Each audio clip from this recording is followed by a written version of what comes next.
Thank you so much for joining the Sue Free Show, and I'm so thankful. I really am so just beyond grateful to be with you today. I just got back from a speaking engagement in San Antonio, Texas. And it was so amazing because it's the first time that I've explained or talked about the book that I just wrote with God's help. And it's called Why Am I Here? Our God is a God of second chances. And the timing couldn't have been better. It just came out, and it's actually already hit the top 100. And that is humbling. And I don't know, years and years ago, if you would have said I was going to be an author, I would have said, are you kidding? But it's my fourth book, and it's the one that I'm most proud of. I talk a lot about just my life journey and where I've come from, what I've been through, how God's brought me through all of these things. And just asking the question, who am I? Because for so often I was just like, who am I really? Like, who am I? Why am I here? And there's got to be something more than this. And I would say that when I was 12, 10, 12, 15. At that time, I had a poster on my wall, and it said, God grant me the serenity to accept the things I cannot change, the courage to change the things I can, and the wisdom to know the difference. And do you know that poster is so still embedded in my brain that whenever I have situations, I'm always asking that question. Is this something I have control over? Is it something I can do something about? Or is it something I just have to hand over? And if there is something I can do about, what is it that I can do something about and do it? But having the wisdom to know what I could or I could not do something about was part of the growth and emotional maturity that I feel there's so many people maybe that don't understand. That some things we can control, some things we can do something about, and other things, such as changing other people, we really can't. We can shed light on a situation, we can give our 2 cents, but that person, whoever that person is, needs to make that decision for themselves on what they're going to do moving forward. So this book, I was in San Antonio and I was asked to speak at this event, but I only had 10 minutes. Then before I walked up, Daniel said, I'm going to give you 2 more minutes. So I had 12 minutes. And I'm glad for that extra 2 minutes. Amazing how much a minute can bring. And Big Wave Dave just walked by and blew me a kiss. I just thought that was so sweet. He's so sweet. He works so hard, doesn't he? He works so hard. Anyway, the night before and the night before that, I was there for 2 nights, no, 3 nights, I think. Yeah. And every night I would close my eyes because I had the bullet points for my speech. I had the bullet points. And I wanted to put them in a chronological, somewhat order so people could kind of track with me and with God. Because things happen for a reason. And we don't always know what that reason is, do we? We don't always know that what we're going through, what the outcome's going to be. We just don't know. But we do what we can, we do what we do know, and we do our best. And that goes for motherhood, it goes for being in a marriage, for being in ministry, and owning a business, or working in a business and having a management role. All of those areas are areas where we learn as we go. We know what we had role models or mentors, or maybe we didn't, and we follow what we thought was right at the time. And when I totally started getting into the Bible and understanding what the Bible said, it changed my belief system, and it gave me a rule book. And I call the Bible my rule book for life. And any game that you're going to play, I used to coach soccer for my kids. I was a gymnast. But any game you play, You need to understand the goal, like what are we trying to accomplish here? And you also need to understand the rules of playing the game. And in life, life is a game and it's a journey and it has rules. And how we play is determined by the goals that we set. I think of Charlie Kirk and I think of his life. And I haven't heard anything about his parents and his childhood. I'm really curious now about what he was like as a child. And his parents, where are they? Maybe they just want to stay out of the limelight and stay out of focus for safety or security reasons. I don't know, but through the whole time I haven't heard much about that and about his childhood. I don't know anything about it, and I'm so curious now of knowing more about him, because what an amazing man, and what he has done, just this one single man, in his understanding the Bible, the people in the Bible, the stories, and the message, and deciding that his goal in life was what it was, is to bring people to the knowing of Christ and to bring people to the understanding and the truth. And faith, hope, and love, and the greatest of these is love. He did it all in love. When he'd have these times at the colleges and the videos I've watched so many, and I've been involved and been interested in him and what he's doing for a while. And to watch his lack of judgment and his staying focused on the message of truth and love, but getting that message across by asking the other person questions, to have them think for themselves, and to keep them on track, to where when someone gets off track, he would bring them back. No, that's not true. That's not how it really went, or that's not what it said in the Bible. He would say that with just direct truth, but in love. There wasn't a reason to get angry and mad and put people down, really. There was no reason. But to stay focused on the truth, and in hopes that these people could have a new understanding and a new belief system could start. It was amazing to watch him in action. It was amazing to watch him in action. And it's very clear that he knew who he was. And it's very clear that he knew why he was here. Very clear. And his memory will live on. The turning point is going to grow and grow and grow. And what I'm hearing now of young men and him talking about marriage and, you know, the husband's place in the marriage and the wife's place in the marriage, and just getting back to those Christian values that America was found on. And he knew the Constitution so well. It's pretty amazing. And the timing of this book, I mean, I'm not kidding. God just, it was so strong that I needed to do this. And I didn't know what was coming or anything. I just knew now was the time that I needed to put this in paper. I needed to get it in on my computer, and I needed to type. And it started as a story, and it ended up in a Bible study. It has questions and answers so people can think, and at the end of each chapter, they can think about what was talked about. And I talk about my story and how God's brought me through. Boy, I mean, you know, it says to be prepared with the word of why you believe. And living a life and having God show up through people is an amazing thing. You're listening to The Sue Fries Show. Sue Fries, spelled like fries, one word.com. And I tell you that because I would love to connect with you. I want to connect with you on a personal level.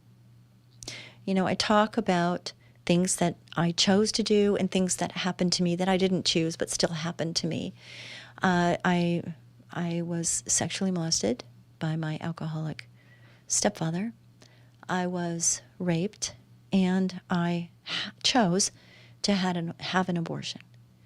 Now, I tell you those things because I just want you to understand that my life hasn't been easy. It could have been so much worse, but it hasn't been easy, but God's been there all the way. And when I thought he didn't hear me, because I'd reach up and I'd reach out and I'd call out and I just didn't get an answer.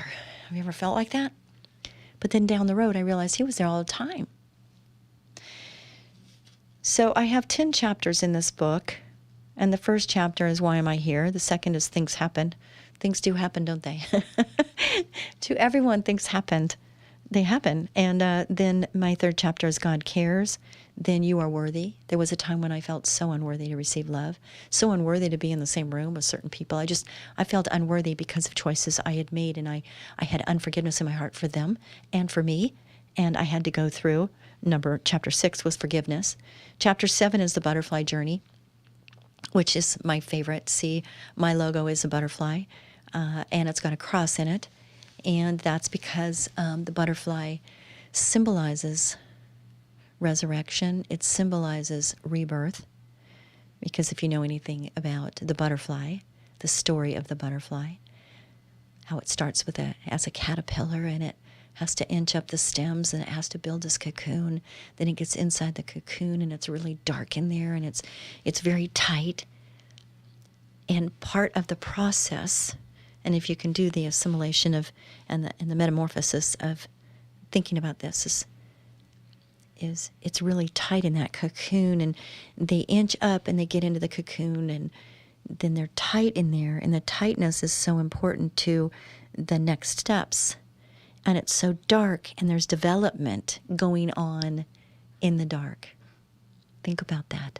How many times have you felt that you were in the dark, that you felt like you didn't understand, you don't know what's happening, you don't know what to do next?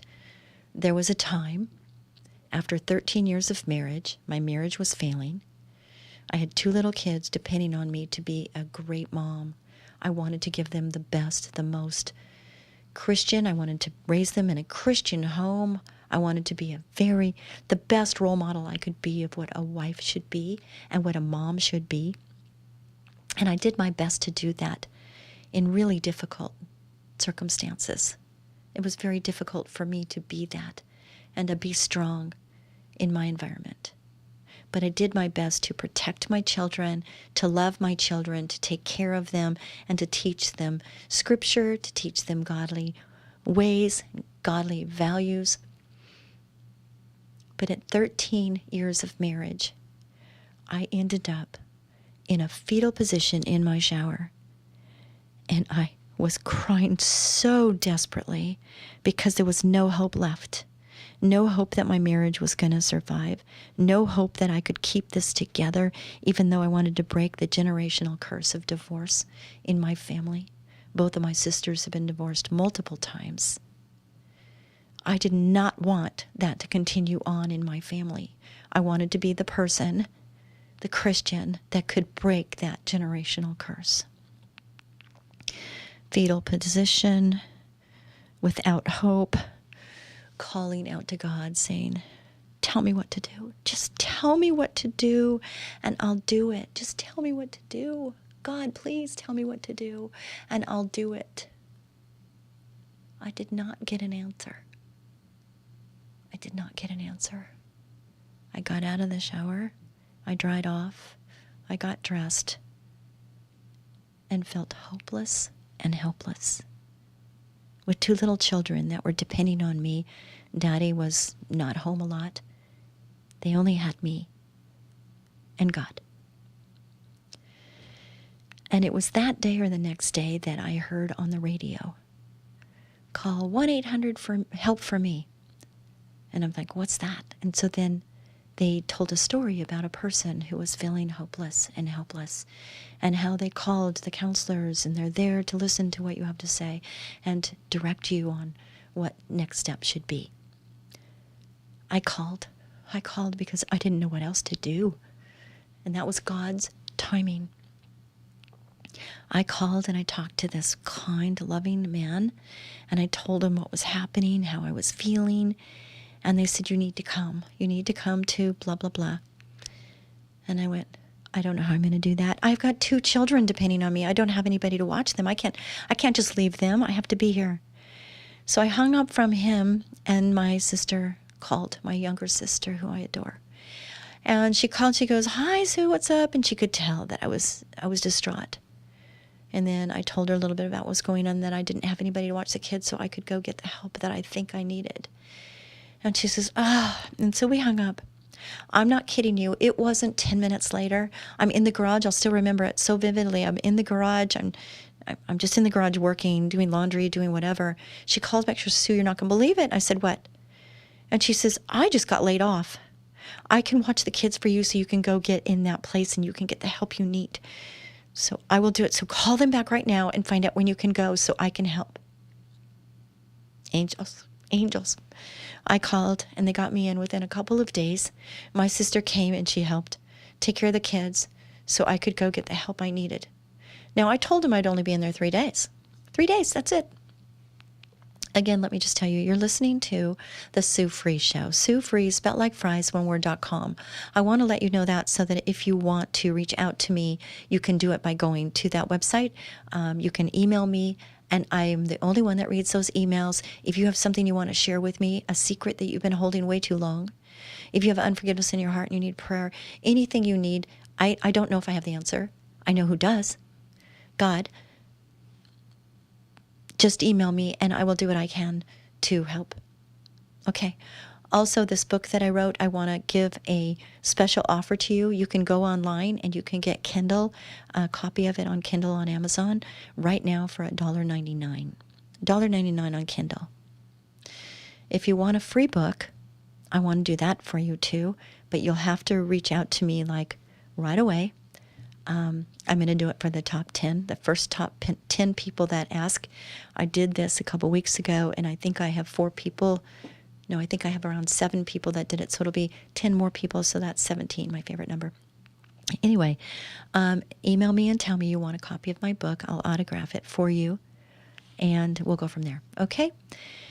So there's that. So getting back to my sister, she watched the kids. I got into this place, and I have to tell you, I ended up being there 21 days. Now, my poor little kids, they weren't so poor. They got spoiled rotten. But they were wondering what happened to Mommy. They were wondering where I'd been because they saw me every day, took them to school every day, fed them dinner every day. I was with them. And now I wasn't. And they're like, where'd you go? What's going on? So they would color me pictures and things. And when I came out, I had to make I took so much energy to love on them with this new mom, this strengthened mom, this healed mom, this mom that was full of God's love and God's grace that I did not have when I went in. And I had hope. And I understood who I was. I understood who Jesus was. I understood who I was in Christ. And I understood more about why I was here, my purpose on this earth, and that I was going to move forward with God's grace, and I understood who I was in Him. I was no longer going to listen to the bad rhetoric that was happening around me. I wasn't going to be told the things that I was being told. I would rebuke that in Jesus' name, and I don't receive that because that is not what Jesus says for me. I know what God says. I know who God says I am, and I'm going to live in that. I am telling you, this is part 1 of part 2, part 1 and part 2 show. So I hope you hear part 2 to hear more about what I've been through and how God's brought me through, and He can bring you through too. He is there with unconditional love. His mercy and His grace is sufficient, that He teaches us in His Word how we're to be.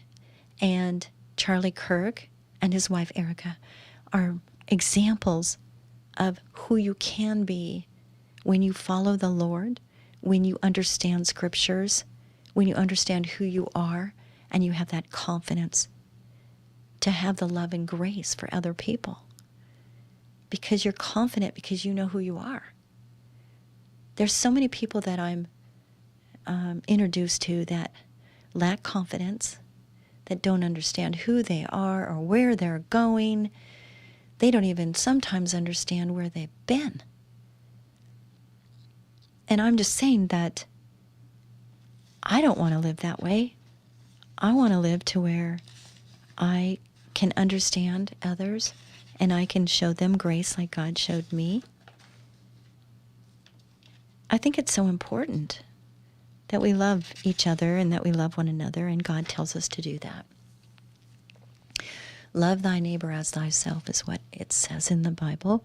There's so many scriptures in my book that are from the Bible, of course.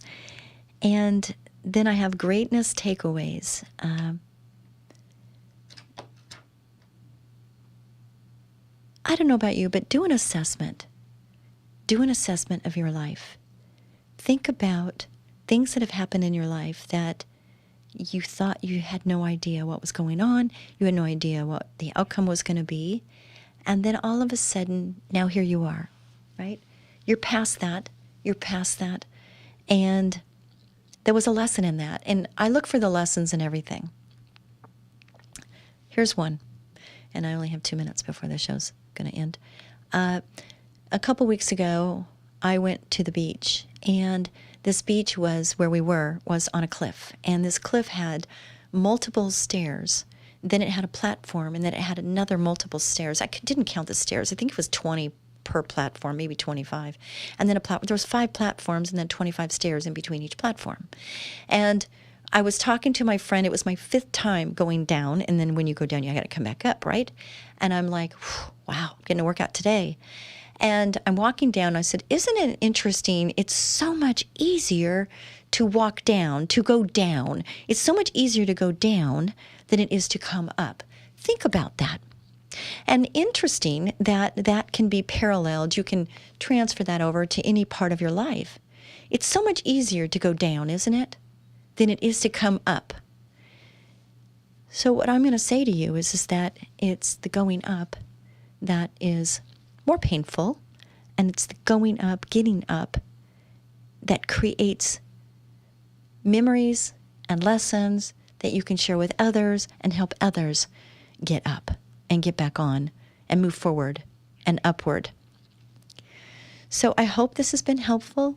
I hope you share this with others. I hope you go on Amazon and buy my book. I would love it if you did that. It would mean a lot to me. And I think it would help you. I think it really would truly help you. So I hope you do that. And if you do that, connect with me on the SueFries.com site and let me know that you bought it and what you think. Let me know what you think. Be a blessing to someone, and we will be back with more of the Sue Fries Show.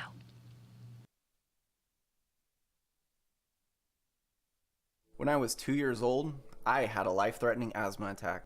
And as a mom, I was worried. It was a big reason for pioneering our eco-friendly pest and termite treatments. With our dynamic selection of non-chemical and alternative treatments, we achieve effective results that fit the concerns for the health of your families, children, pets, and the environment. From San Diego to San Luis Obispo, when you have a pest problem, call today. Ecola. Powerful termite and pest control. As gentle as a butterfly. Thank you so much, Ecola Termite and Pest Control, for sponsoring this show. We've been on the air for over 15 years, and I'm amazed at that. And in that, Ecola has been sponsoring, and if you'd like to sponsor the show, I'd love to talk with you. I've been advertising for, about 45 years, and I know a little bit about advertising. And if you're a business owner and you want to get your message out to more people, I'd love to talk with you, because I have some helpful hints, and I have my School of Hard Knocks on advertising and understanding the rules and how to play the game. So contact me, and I'll be happy to share that with you. And you could sponsor this show, and it's really inexpensive, and you can test the waters. And when it works for you, then I would turn you on to a representative that can move you further along and maybe expand as you grow. And that would be great. I would love that and be a part of that. That would be super good. So I was talking about, why am I here? Who am I and why am I here? Have you ever asked yourself that? I bet you have. And I don't know what answers you got, or if you did receive an answer. But I did receive answers on why I'm here. And it didn't happen right away. It happened as I went through my life. And I think the same is true for you. It's like we're going along and we're just trying to figure things out. And as things happen, we draw our own conclusion, and we create a belief system, especially when we're little. If somebody throws a tantrum and they get the attention they're needing, then as they grow up, it could be the tantrum changes a little bit. It could be a silent treatment. It could be walk out the door treatment. It could be any type of tantrum, because they're trying to get a result that's going to work for them. But sometimes those things that worked when we were little don't work anymore. And they're not building a healthy relationship. They're causing division. They're causing separation. They're causing anxiety in the relationship. And that's not healthy for people, is it? If our true goal is to draw nearer to each other, then we have to learn. We don't have to. We can choose not to and continue down this spiral. But if we really truly want to get better, then we have to evaluate what's working, what's not, in any situation. I'm a business owner, and I look at my ROI, return on investment. I spent this much money. I need to get this much in order to continue paying this much. If I hire a person, they need to bring in so much, or they're really maybe not in the right place, and maybe not in the right position, or maybe this company is not for them. I don't know. But as we go through, we have those key indicators that let us know that something's working or it's not. And one of the barometers for us is our feelings. How are we feeling? Are we excited to talk to that person? Are we excited to spend time with that person? Or are we going, oh gosh, I gotta go home. I gotta make dinner. Or I get to and I want to. A lot of it has to do with our attitude. And our attitude determines our altitude. And when I talk about this, I talk about our thankfulness, being thankful. And I don't think I put that in the book, and I should have. But anyway, okay. Being thankful. Being thankful for what we have. Thankful for what we've been through. We had a conference call today at work, and two of the inspectors said, well, I don't have anything to complain about. And I'm thinking, how about, what are you thankful for? Let's start with that. Let's start with, what are we thankful for? I'm thankful I've got this company that gives me 1 lead, 2 leads, 3 leads a day. I'm thankful that I have a medical or I have, sick time. I'm thankful that I feel that I'm part of something bigger. I'm thankful for my customers. I'm thankful. I don't have anything to complain about. I'm thankful. I'm thankful for Ecola. I'm thankful that we have so many wonderful, wonderful customers. I'm thankful for the service providers that we have. I'm thankful for the consultants and the people that I have that have supported Ecola and supported me along the way. These relationships that I have, I am beyond thankful for the relationships that I have. And I really, really want people to be thinking about what they're thankful for, because I think it changes the trajectory of moving forward. It's so much easier to look for the wrong than it is look for the right. I know, because being a manager or a business owner, you're problem solving all the time, right? We're problem solving all the time. So we're always looking for what's wrong, so that we can identify the issue and find a solution. And sometimes we miss the mark by saying, way to go on, answering that call, way to go selling that job, way to go, making that customer happy again. They were dissatisfied with something, but you took the time to listen, and way to go to turn that around. Awesome job.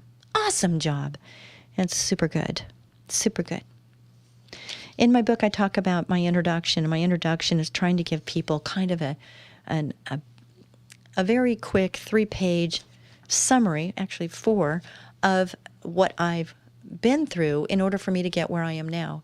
How many of you have a timeline that you've thought about, that you've written down? Because when you write a book, it's very important that you have a timeline. And what I realized is that I was thinking about all the the highlights, getting married, having a baby. I thought about all those highlights on the upper side of the line, but then I thought about the lower side, things that have happened to me in my childhood, like, sexual molestation was down here. How old was I when that happened? And then being raped. How old was I when that happened? And then deciding to have an abortion. How old was I, and where was that on my timeline? And what are the connect of the dots? What happened to where did God show up? When did I find the Lord? I found the Lord when I was 10 years old. I received him when I was 10 years old, and this was part of my speech that I did last week in San Antonio, I had to talk about, like where I am right now, which is Ecola Termite Pest Control, top 100 company in North America, been doing this business for 46 years, and has it been easy? No, it hasn't been easy, but I have an amazing group of people. And I have a support structure that together we can do mighty things. Alone, not so much, but together we can do mighty things. And it takes all of us together, understanding our goal, understanding what we're doing, what we're accomplishing, and doing it to the best of our ability, whatever it takes. We're going to do whatever it takes to get it done. So that's where I am. And then I have the radio show for 16 years, and I've written now, this is my 4th book. I'm a mom of 2 children, and I have 4 lovely grandkids that light up my life. They just, I heard it said that when you have grandkids, it's like reliving your children's childhood. And, if you weren't completely happy about how you handled it the first time around, because, let's just face it, when you're a young mom, you're learning all of this, but you're also trying to do everything else. You're trying to get it all done and do everything else, right? But when you're a grandma, life is different. Not for me so much, but yet it is, because I love seeing life through my grandkids' eyes. I love the excitement over the ice cream man, about a piece of candy, about getting a crayon or a piece of chalk, and playing in a box, just getting a box, or pots and pans and Tupperware, and playing in all of that. It's just, you don't have to buy expensive gifts, parents. The amazing thing is just getting them out in the dirt, playing in the dirt, having them understand trees and leaves and animals, and it's just an amazing thing to see how much they just open up and absorb. I have to tell you, going to the pumpkin patch, I used to love it when my kids were young, and now my kids are wanting to go to the pumpkin patch with their kids. And so every year, as tradition, we take a pumpkin patch picture, and it's up on my refrigerator, and it's so great. I have 4 grandbabies now, and what can I say? It's just so exciting to see that. So that's on the happy and the uppity note, and that's what's happening now. And the future is writing books, keynote speaking. Who knows? God has a calling on my life, and God has a calling on what I'm supposed to be doing, and I'm faithful, and I'm going to listen to what he is telling me to do. Whew, it's big. I know that. It's big. And writing this book is part of that. It's part of this, what he's doing in my life. And then I look in the rearview mirror, because that's the windshield, and looking forward, and currently sitting in the seat of the steering wheel. And then the rearview mirror, it's just this little mirror, right? It's very small for a reason. We gaze back at that rearview mirror because we have to remember where we've been. We have to remember where we've been and what lessons we've learned, but we don't stay there. So many people, listen to me, so many of you are staying in your past. You're still talking about things you did 10 years ago. You're talking about things that you did 15, 20 years ago. What about what you're going to do now? How about, let's talk about that. Let's talk about your future. Your life's not over until it's over. There's hope, and as long as there's breath, there's hope. So let's just not focus on what has happened in the past. The past is the past. You learn from it and you move on.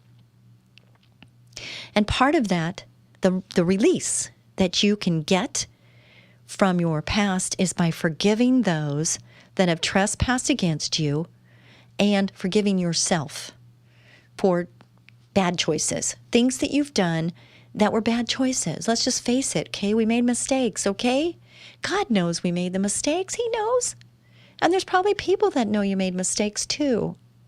But there's also people that still love you regardless. And I can tell you our Heavenly Father definitely loves you unconditionally. Does he get disappointed? Yes. Me as a mother, I love my children no matter what. I love my children. Do I get disappointed sometimes on the choices they make? Yes. Does it make me love them any less? Absolutely not. Do we want to shake them sometimes? Do we want to say, "Ugh"? Yes, we do. And that's okay. But they know that you love them and that you have boundaries for them because you love them. And you want to direct them in the right way because you love them. Same with God. God has scriptures. He has stories that he wants you to understand the reason why, so that you can not have to do the same thing they did and learn from it by a story instead of going through it yourself.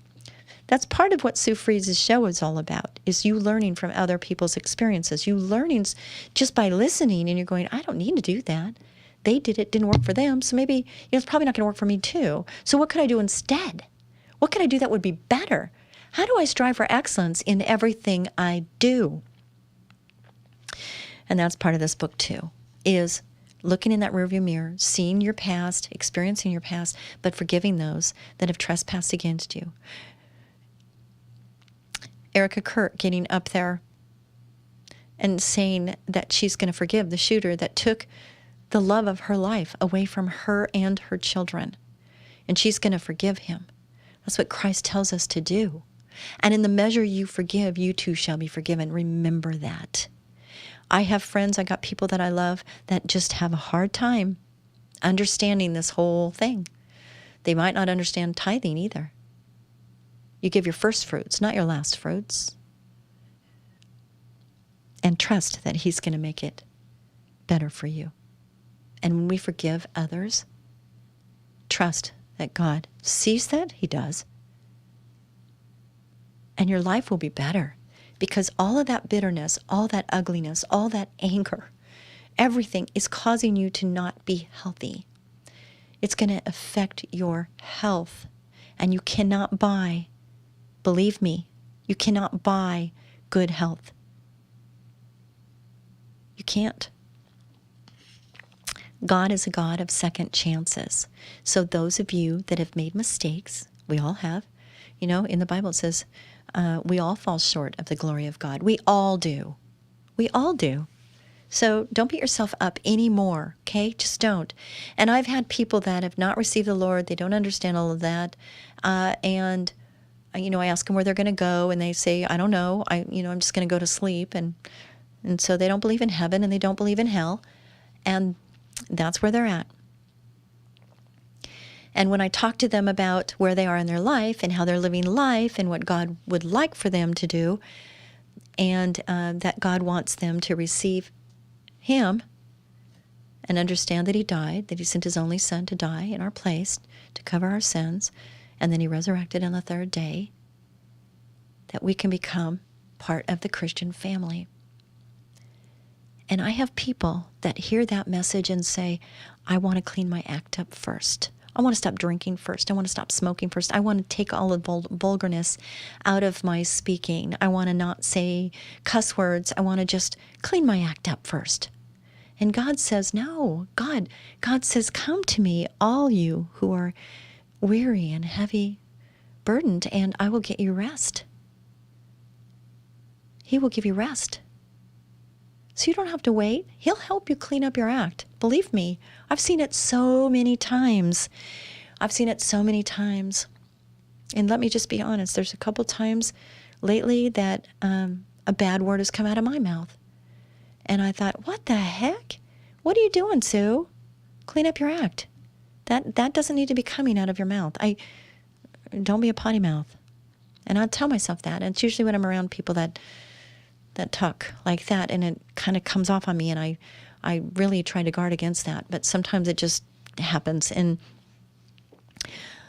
I use sugar. That's my word, sugar. I like that word, sugar. Anyway,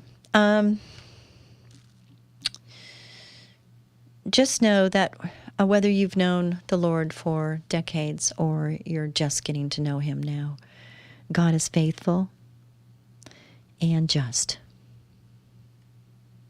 And he wants you to live the life that he created you for. Jeremiah 29:11.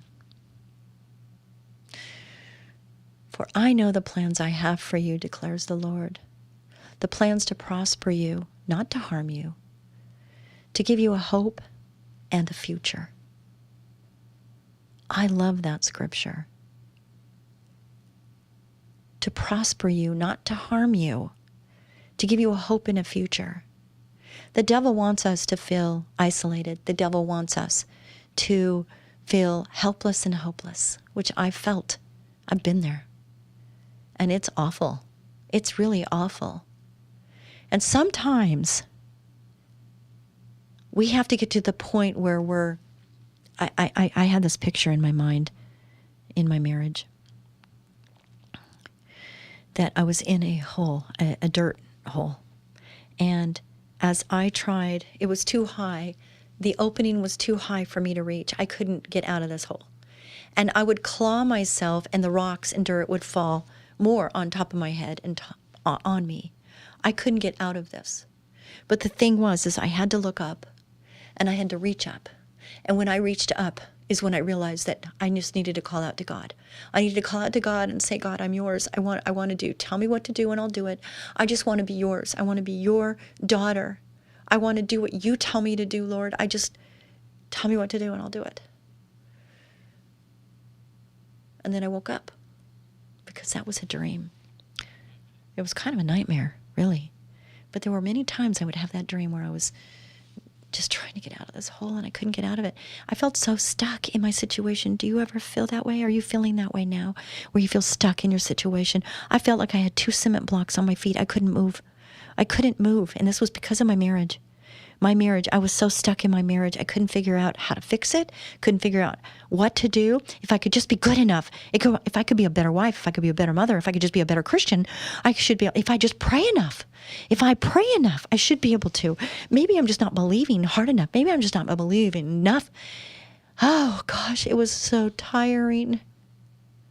And finally I had to just surrender. I had to surrender my marriage. I had to surrender because I was so anxious. Be anxious for nothing, but in everything with prayer and petition. Bring all your requests to the Lord, and he will direct your path.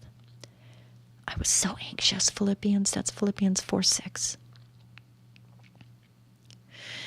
So anxious. The anxiety was so high that I just got sick to my stomach. I couldn't function. I had to be a good mom, and I couldn't get there. I faked it. I faked it real well, I think.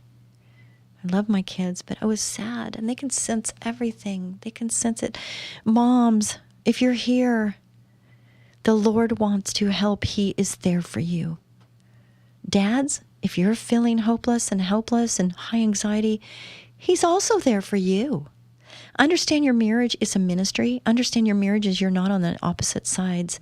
You're together. You're a partnership, and you should be working together for God's good. I didn't realize that for some reason. I didn't realize that my marriage was a ministry.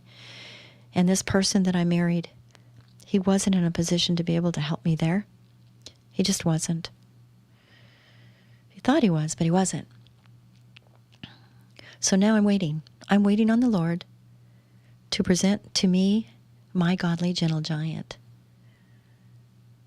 And I know it'll happen, and it's God's timing. And I'm really looking forward to that. I would love to be married to my godly gentle giant, and I am not soliciting anything. I am just saying that I'm waiting on the Lord. And I know that I will know when it's right, and I'll know. So, why am I here? Why are you here? The greatest lesson I've discovered is this: without knowing why you're here, success will always feel incomplete. And the reason I say that is I'm a successful woman. By most people, they would say I'm successful. I've had a wonderful, blessed life. And I've had so many blessings. But once you get to this level of success, you realize you still have an emptiness. And it's because He didn't create us for success. He created us for significance and impact. And I want to, in my future, and I already have been doing this, but I want to significantly impact other people with the love of the Lord and the understanding of being a faithful servant to Christ. And as I move forward in this direction and this calling, it's going to become more clear and more direct and more impactful.